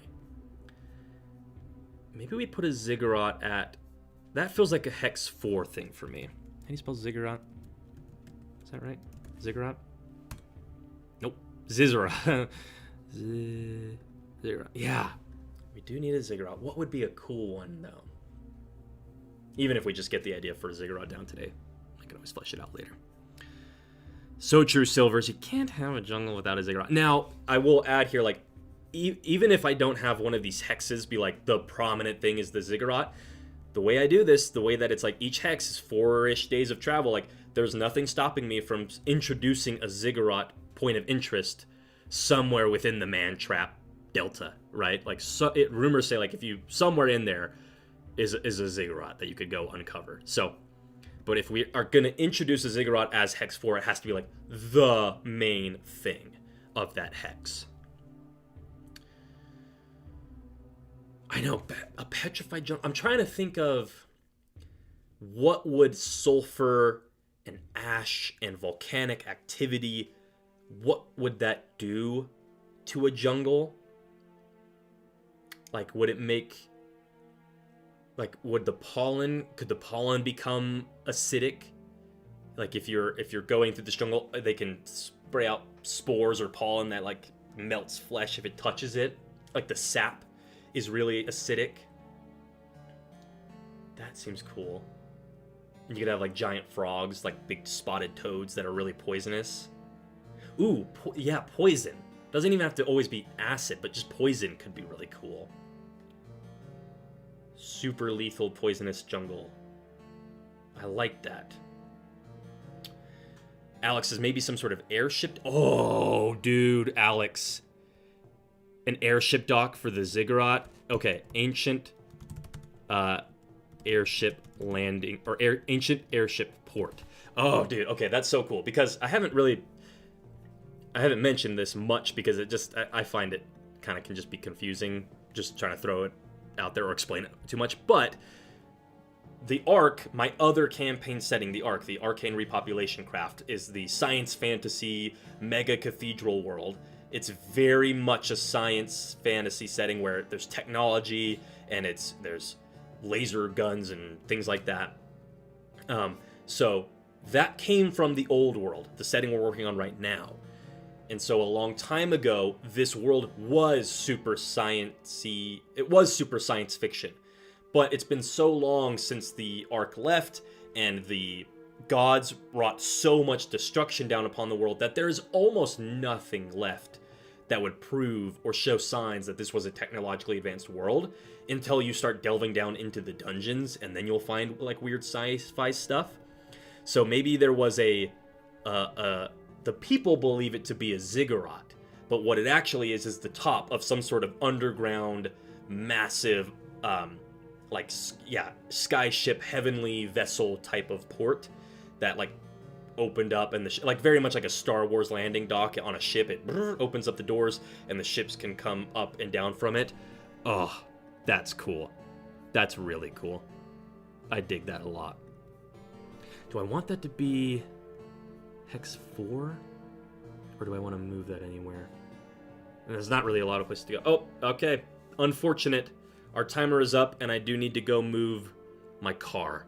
And also, there's other things I need to get working on today, and we've been streaming for about 2 hours. Let me stop that timer. So, that's where we're going to call it today. I will probably... Hey, my man Mako, you're here just for the end of the stream. Good to see you. So, I will probably be back tomorrow. At the very least, I'll definitely stream again throughout the week. So keep an eye out for those scheduled streams. Don't forget, go sign up for one of my Sunday campaigns. It's free for your first session. Go get the NPC or the Book of Traveling NPCs on Patreon that released.